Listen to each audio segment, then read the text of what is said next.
All right, let's talk about something really powerful. Ever wonder if you could take the skills and knowledge you already have and turn them into a profitable digital product? Well, you can. And in the next 5 minutes, we're going to walk through the exact roadmap to make it happen, transforming what you know into an asset that can earn for you over and over again. But this is so much more than just a business strategy. It's really a mindset shift. This right here, it's a call to action. It's about moving from being a consumer of all the content out there to becoming a creator of it. It's about building real freedom and making an impact with what you uniquely know. So, where do we even begin? Let's kick things off by tackling the big question first. Why now? What is it about this moment that makes the digital product opportunity so huge? First things first, let's get on the same page. What is a digital product? Well, simply put, it's anything you can create and sell online that doesn't have a physical form. Think ebooks, templates, online courses. And here's the magic, the part that's a total game changer. You build it once and you can sell it an unlimited number of times. I mean, just think about the difference for a second. With a traditional business, you're often looking at high startup costs, physical inventory, and you're pretty much stuck serving a local area. But with a digital business, your reach is global from day one. And your startup costs are incredibly low. Why? Because your expertise is the product.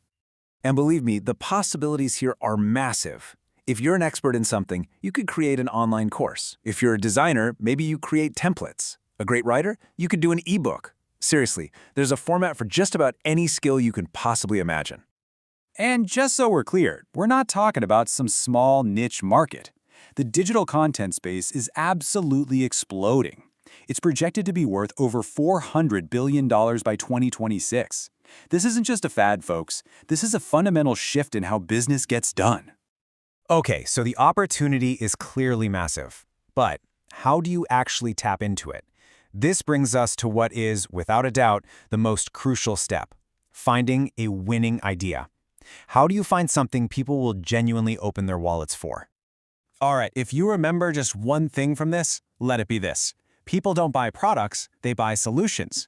Your job isn't to invent the next big thing out of thin air. It's to find a real, painful problem that people are struggling with and offer them a clear, effective solution.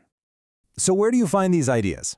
Well, the best ones are usually found right in that sweet spot where three things overlap: what you're already skilled at, problems you've personally overcome, and, this is key, what people are actively searching for. When your skills line up with a proven demand, that's where the magic happens. But, and this is a huge but, please do not go and build anything yet. You have to validate your idea first. Think of it as insurance against wasting months of your life. I love this example. Ali from Egypt had an idea for an invoice generator. Instead of building it, he just shared a free Google Sheet that did the same thing. What happened? It got 400 downloads in 2 days. Boom. He knew people would pay for a real version before he wrote a single line of code. You can do the same thing with your own ideas using this really simple idea filter. Just ask yourself 4 quick questions. I for, is it in demand? D for, does it solve a real pain point? E for, is it easy for me to deliver? And A for, is it affordable for my audience?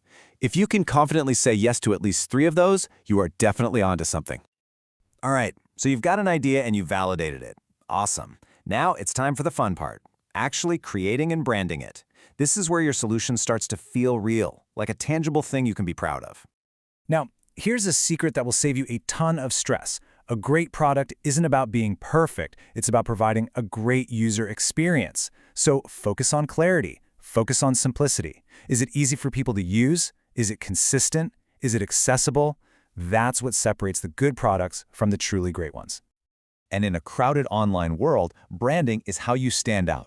A really strong brand, it's built on 4 key pillars. You need clarity in your message, consistency in how you look and feel, authenticity in your story, and a real connection with your people. At the end of the day, that's how you build that all-important trust. Want a quick way to nail your message? Here's a super simple formula you can use right now. It goes like this: I help a specific type of person achieve a specific result through my product. See?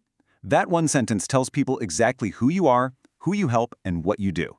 It's crystal clear. Okay, let's recap. You've got a validated idea, you've built a great product, and your branding is on point. So what's next? Well, now it's time for the really exciting part: launching this thing out into the world. You know, a lot of people think a launch is just a one-day event, but it's really not. It's a whole process. It starts with a pre-launch, where you're building buzz and anticipation. Then you have the actual launch day itself. And after that, you have a post-launch phase to keep that energy going. Honestly, building up that hype before you launch is absolutely key. And when it comes to figuring out your price, I want you to remember one golden rule. Price based on the value you provide, not the hours you spent creating it. I'll say that again. Value, not effort. If your product saves someone 10 hours of painful work or helps them land a client, that's the value. Price based on that outcome. So, you've launched. That's amazing. But we're not done yet. Now we get to the final and maybe most powerful stage, scaling your success. This is all about turning that one product into a real, sustainable, long-term business. And when I say scaling, I don't mean working more hours. In fact, it's the opposite. It's about working smarter, it's about building systems, using automation, and optimizing everything so that your business grows even when you're not at your desk. I like to think of it as a growth flywheel. It's a cycle. You create something, you launch it, you learn from how people use it, you improve it, and then you automate what works. And every single time that wheel turns, the whole process gets easier, more efficient, and more profitable. But through all of this, you have to remember the single most valuable asset you will ever have, your audience. Building something like an email list or a community is so important because it gives you a direct line to the people who know, like, and trust you. That relationship provides a kind of long-term stability that a single product launch just can't match. So there you have it. That's the complete roadmap, taking you from a tiny idea all the way to a scalable digital business. You've got the steps. The only thing missing now is you taking that first one. So I'll leave you with this question. What problem are you going to solve first?